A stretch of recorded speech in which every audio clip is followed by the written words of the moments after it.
প্রত্যেকবারের মতো আজও আমি নিয়ে চলে এসেছি নতুন এক রেসিপি। তো আজকে আমি বানাবো লাড্ডু। তো এই লাড্ডু বানাবার জন্য এখানে আমি নিয়েছি 2 রকমের ডাল। একটা বাটিতে আমি নিয়েছি মটর ডাল, আর একটা নিয়েছি আমি মুগ ডাল। দুটো পরিমাণ তোমরা দেখেছো, আমি কিন্তু বাটি ভরে নিইনি।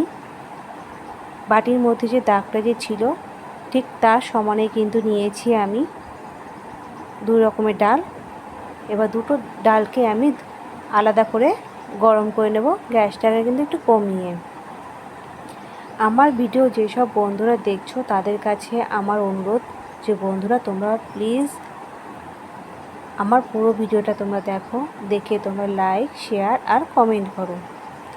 আর নতুন যারা আছো বন্ধুরা, তোমাদের কাছে আমার অনুরোধ যে তোমরা প্লিজ আমার চ্যানেলটাকে সাবস্ক্রাইব করে আমার পাশে থেকো। তোমরা যদি আমার পাশে থাকো তাহলে কিন্তু আমি জীবনে চলার পথে একটু উৎসাহ পাবো। 2 রকমের ডালকে আমি আলাদা করে এখানে ভেজে নিয়েছি। আলাদা করে ভেজেছি তার কারণ হলো মটর ডালটা একটু বড় আর ভারী, তো তাই এটা একটু গরম হতে বা ভাজতে একটু সময় নেবে। আর মুগ ডালটা একটু ছোটো দানাগুলো, এটা কিন্তু আমি মটর ডালের সাথে যদি ভাজতে যাই তাহলে কিন্তু মুগ ডালটা পুড়ে যাবে। ওর জন্য কিন্তু আমি দুটো ডালকে আলাদা করে এখানে আমি ভেজে নিয়েছি। দেখো আমার এখানে কিন্তু 2 রকমের ডালই ভাজা হয়ে গেছে। একটু ঠান্ডা করে নেব। ডাল দুটো ভাজা যখন হয়ে যাবে তখন আমি একটু ঠান্ডা করে আমি মিক্সিং জারে দিয়ে দেব। মিক্সিং জারে আমি এগুলোকে ভালো করে গুঁড়ো করে নেব। গুঁড়ো করার সময় কিন্তু আমি একটু থেমে থেমে করেছি, একবারে কিন্তু আমি মিক্সিটা চালাইনি। একবারে চালালে তো ভালো মতো কিন্তু মিক্স হবে না, তাই এটাকে বারবার করে দেখে কিন্তু একটু ঘুরিয়ে ঘাড়িয়ে তারপর এটাকে মিক্স করতে হয়েছে। যখন এটা মিক্স হয়ে গেছে, গুঁড়ো হয়ে গেছে মিক্সিং জার থেকে, আমি একটা চালনি দিয়ে কিন্তু চেলে নিয়েছি যাতে কোনো রকমের বড় দানা না থাকে। বড় দানা থাকলে কিন্তু ভালো লাগবে না, তাই কিন্তু আমি একটু চেলে নিয়েছি। তারপর এখানে আমি যেই রকম পরিমাণে আমি ডাল নিয়েছিলাম ঠিক সেই রকম পরিমাণে কিন্তু চিনি নিয়েছি, সেটাকে কিন্তু আমি গুঁড়ো করে নিয়েছি। তারপর এখানে কড়ার মধ্যে আমি ঘি দিয়ে দিয়েছি।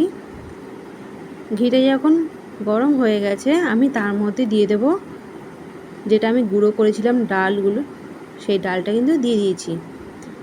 ভালো করে কিন্তু আমি ঘিটা মিশিয়ে নেব। গ্যাসটাকে কিন্তু অবশ্যই কমিয়ে নিতে হবে আঁচটা। ঘিয়ের সাথে ভালো করে মিশিয়ে নেব এইভাবে।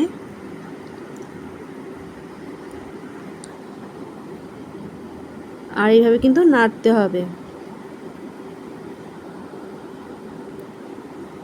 যাতে কোনো রকমভাবে জড়ো না হয়ে যায়। ডালা পেকে গেলে অসুবিধা হবে, তাই কিন্তু ঠিক ভালো করে কিন্তু ঘিটাকে মিশিয়ে নিতে হবে।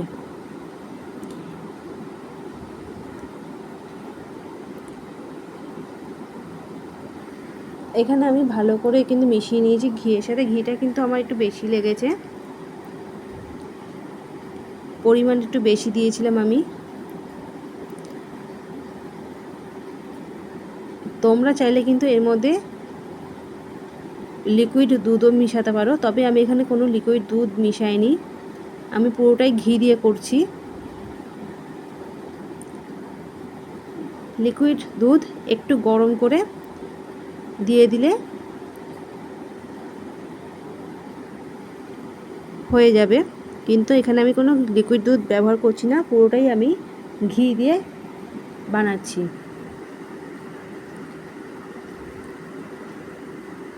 ঠিক এইভাবে কিন্তু আস্তে আস্তে করে কিন্তু ভালো করে মিশিয়ে নিতে হবে ঘিয়ের সাথে।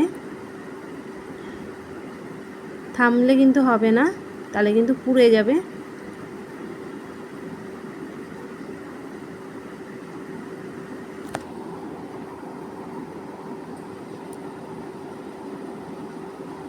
যখন ভালোভাবে হয়ে যাবে তখন এর মধ্যে আমি দিয়ে দেব এলাচের গুঁড়ো আর মগজদানা আমি আগের থেকে ভেজে রেখেছিলাম। মগজদানা আগের থেকে ভেজে রেখে আমি এর মধ্যে দিয়ে দিয়েছি, মিশিয়ে দিয়েছি এলাচের গুঁড়ো আর মগজদানা একসাথে দিয়ে দিয়েছি। আর এখানে দিয়েছিলাম গুঁড়ো করেছিলাম যে চিনি, সেই চিনি এখানে আমি দিচ্ছি। যেরকম বাটি আমি নিয়েছিলাম ডাল, ঠিক সেরকম বাটি কিন্তু আমি দুবার কিন্তু ঠিক ওই রকমই চিনি নিয়ে গুঁড়ো করে নিয়েছি।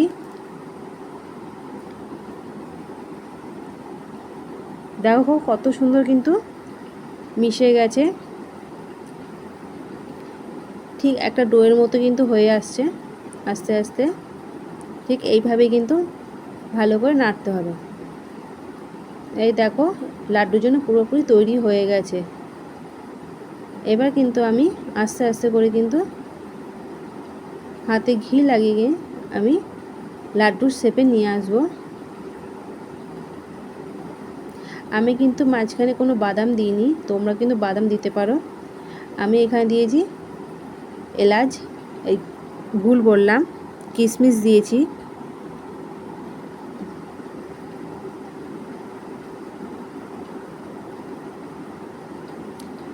বাদামটা দিলে খেতে একটু বেশ ভালো লাগে, কিন্তু যেহেতু আমার ছেলে বাদামটা খায় না এর মধ্যে দিলে, তাই কিন্তু আমি বাদামটা দিইনি। আমি এখানে তাই কিশমিশটা কিন্তু ব্যবহার করেছি।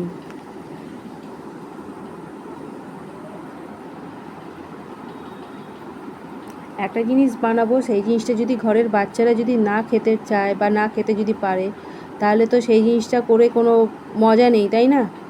তো তাই জন্যই কিন্তু এখানে আমি বাদামের বদলে কিন্তু কিশমিশটা দিয়েছি। তো আমি ওই জন্যই বারবার করে বলছি বন্ধুরা, তোমরা কিশমিশ যদি না দাও, তোমরা কিন্তু এখানে বাদাম দিতে পারো। বাদামটা দিলেও বেশ ভালোই লাগে।